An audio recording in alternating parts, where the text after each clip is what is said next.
की कथा में हम लोग सुन रहे थे कि जिनका चित्त, जो हमारा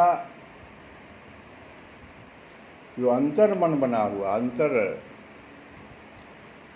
वो 4 चीज़ों से बना हुआ है। मन है, बुद्धि है, अहंकार है और चित्त है। चित्त माने चेतना, जिससे हमें चेतना आती है, कुछ समझ पाते हैं, उसको चित्त कहते हैं। जिनका चित्त इस संसार में आसक्त है, भगवान कपिल कह रहे हैं अपनी माँ से, समझो, बढ़िया से समझो कि जिनका चित्त इस संसार में आसक्त है और जो रजोगुण की अधिकता के कारण हमेशा अपने कामना को भोगने की इच्छा रखते हैं, हमें भगवान यह प्राप्त हो और उसको भोगे भी हम ही, दूसरा कोई नहीं ले। तो ऐसे व्यक्ति पितृयान के द्वारा या धूम मार्ग से पितृलोक में जाते, चंद्रमा के गति, यहाँ से उनकी गति चंद्रमा तक, मरने के बाद आपकी गति चंद्रमा तक होगी। धूम मार्ग से आप, ऐसे लोग अपने सूर्य से दक्षिण की ओर, ये धूम मार्ग है, वहाँ पितृस्वर सारे हमारे पिता के पिता के पिता वो लोग रहते हैं वहाँ पर। तो वहीं पर जो है उनको जाना होता है और जब वो पूरा अपना समय जब उनका बीत जाता है वहाँ पर, तो फिर अपने ही वंश में अपने पुत्र का पुत्र बन के आ जाते हैं या अपने पुत्र का पोता बन के आ जाते हैं। इतनी खराब बात है, इससे सचेत हो जाओ।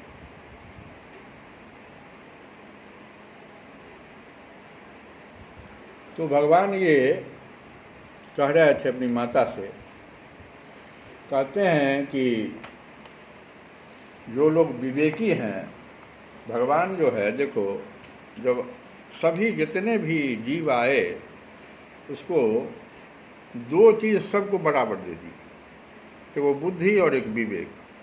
और कहते हैं इस दोनों का जो प्रयोग नहीं करता है ठीक से संसार में,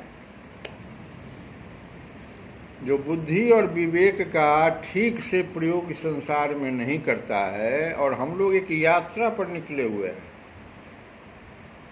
यात्रा क्या है कि हम चाहते हैं कि हमको फिर से, देखो, हम लोगों का आँख जो है, आज एक कथा सुन रहे थे, तो हम लोगों का आँख इतना चंचल क्यों है?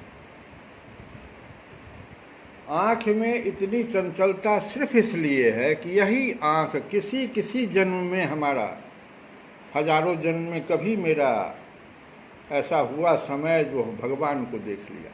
कहा जाता है कि भगवान राम कितने सुंदर थे।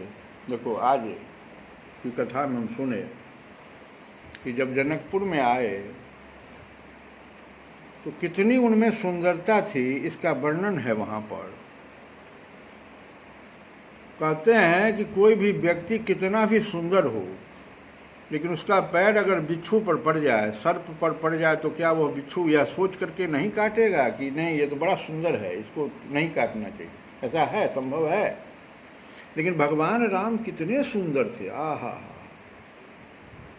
कि सर्प, और उस लाइन को पढ़ना, सर्प और बिच्छू वगैरह भी अपना विष त्याग दिया जब वन में गए, और त्याग करके और बिछा दिया क्या कि भगवान के कोमल पैरों में किसी भी तरह का कष्ट न हो। इतने सुंदर भगवान थे। उस भगवान को यह नयन कभी देखे हुए, तो उसी सुंदरता को ये प्राप्त करने के लिए इसमें इतनी चंचलता है। ऐसे दिखता है, ऐसे दिखता है, हमेशा देखो ऊपर नीचे, लेकिन कहीं कहीं फंस जाता है जाके। सुंदरता तो वो खोजता है, लेकिन अपने बुद्धि और विवेक को जब फंसा लेता है तो व्यक्ति में वो सुंदरता देखने लगता है, जो कि बहुत क्षणिक है, तो बहुत दिन नहीं रहने वाला, और फिर कुंठित हो जाता है। तो यही कह रहे हैं भगवान कपिल कि जो देखो, हे माता जी, जो लोग विवेकी पुरुष हैं, अपने बुद्धि और विवेक का प्रयोग कामाशक्ति होकर इसमें कामनाओं की पूर्ति के लिए नहीं करते हैं, अपने बुद्धियों का, वो मेरे भजन में लगे हुए रहते हैं, मेरी कथा को सुनते हैं। निश्चित रूप से भले ही यह शरीर जो है उनका एक यात्रा के लिए साधन है। जैसे तुम यहाँ से जब दिल्ली चलते हो या और दूर जाते हो तो हो सकता है कई बार ट्रेन बदलना पड़े, वैसे ही ये शरीर बार बार बदलना पड़ता है, लेकिन आपका लक्ष्य तो भगवान की तरफ है। ये शरीर साधन के रूप में मिला हुआ है कि हमको उधर जाना है। तो जो लोग भजन को, भगवान के भजन को, भगवान की लीलाओं के कथाओं को श्रवण करने में अपना बुद्धि और विवेक का प्रयोग करते हैं और धन जो कुछ भी उपार्जित करते हैं उसका अधिकतम उपयोग परमार्थ कार्य में लगाते हैं, अपने में उतना ही, कहते हैं उतना ही आपको लेना है जितनी चादर आपकी लंबी है, कबीरदास जी का है। तेते पाँव पसारिए, हाँ, आपको उससे अधिक नहीं लेना है, नहीं ग्रहण करना है। आप भजन में लगाइए, परमार्थ कार्य में लगाइए, मिलजुल के बांट चुट के खाइए।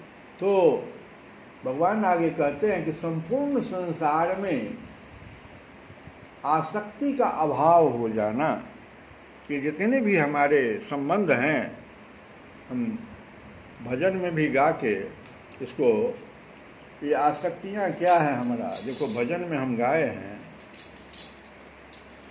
कि काहे को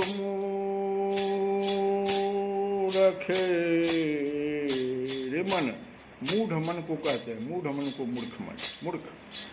काहे को फिरत मूढ़ मन धायो,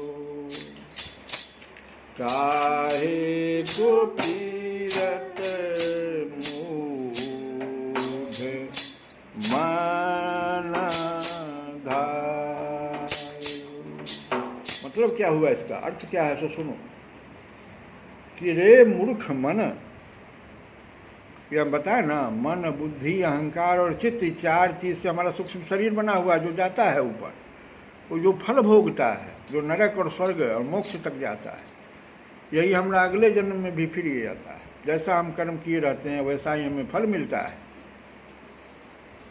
तो उसी मन को कहते हैं, क्योंकि ये मन जो है 5 कर्मेंद्रियां और 5 ज्ञानेंद्रियों का स्वामी है। हमारे 5 ज्ञानेंद्रियों को यही संचालित करता रहता है। तो मन को इसीलिए मालिक को कहा जा रहा है कि काहे को फिरत मूढ़ मन धायो। अरे मूर्ख मन, किस लिए दौड़ा दौड़ा फिरता है, किस लिए दौड़ा दौड़ा फिरता है, क्यों? श्री हरि के चरण कमलों के अमृत रस को छोड़कर विषय रूपी मृग तृष्णा के जल में क्यों लो लगा रहा है, क्यों अपना प्रेम लगाए हुए है। तजी हरि चरण सरोज सुधारस, तजी हरि चरण सरोज सुधारस, अरबि कर जल लय लायो, काहे को फिरत मूढ़ मन धार। आगे कहते हैं, देखो, त्रिजग देव नर असुर अपर जग, जोनि सकल भ्रमियायो, जोनि सकल भ्रमियायो। तुम कहाँ कहाँ से भटक के आए हो, सो देखो। पशु पक्षी भी तुम एक बार हुए या कई बार हुए होगे, देवता भी तुम हुए, मनुष्य भी हुए, राक्षस भी हुए, और अन्य अन्य सभी संसार योनियों में तुम भटक भटक करके ये मनुष्य योनि को प्राप्त किया है। त्रिजग देव नर असुर अपर जग जोनि सकल भ्रमिधार। गृह बनिता सुत बंधु भये बहु। यहीं पर देखो, ये अभी जो हम कह रहे हैं कि संपूर्ण संसार में आसक्ति का अभाव हो जाना, ये क्या है? देखो, गृह बनिता सुत बंधु भय बहु, मातु पिता जिन जायो, काहे को फिरत मूढ़ मन धार। अर्थ समझो कि पशु पक्षी देवता मनुष्य राक्षस और अन्य सभी संसारी योनियों में तुम भटक करके आया है।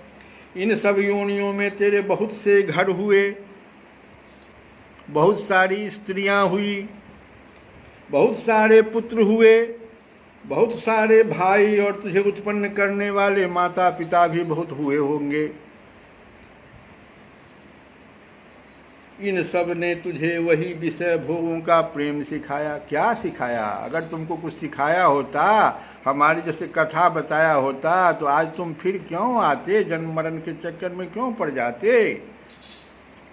क्या सिखाया इन लोगों ने? इतने बार माता पिता जो हुए, इन सब ने तुझे वही विषय भोगों का प्रेम पढ़ाया, जिसके करने से सदा अनेक नरकों में तुमको जाना पड़ता है। वह मार्ग कभी नहीं बताया जिस पर चलने से तेरा संसारी बंधन कट जाए, जो हम भी बता रहे हैं। तेरी जन्म मरण से मुक्ति हो जाए और तेरा परम कल्याण हो और मोक्ष का प्राप्ति हो। ये मार्ग कहाँ बताया किसी ने? कितने तो तुम्हारे पुत्र हुए, माता पिता हुए, पत्नी हुई, घर हुए, भाई हुआ, कहाँ तुमको कोई भी बताया? तो काहे को फिरत मूढ़ मन धायो। संपूर्ण संसार में आसक्ति का अभाव हो जाना, यही है।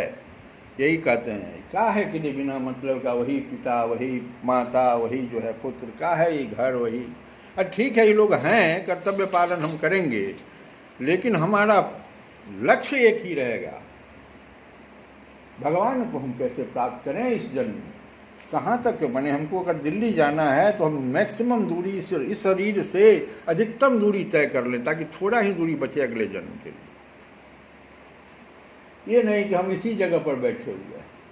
बस यही योगियों के सब प्रकार के योग साधन का एकमात्र अभिष्ट फल है। ब्रह्म एक है, ज्ञान स्वरूप और निर्गुण है, तो भी वह बाह्य वृत्तियों वाली इंद्रियों के द्वारा भ्रांतिवश शब्द आदि धर्मों वाले विभिन्न पदार्थों के रूप में भास रहा है। जिस प्रकार एक ही परम ब्रह्म महत्व तत्व वैकारिक, राजस और तामस, तीन प्रकार का अहंकार, पंच महाभूत एवं 11 इंद्रियां रूप में बन गया है, और फिर वही स्वयं प्रकाश, इनके संयोग से जीव कहलाया।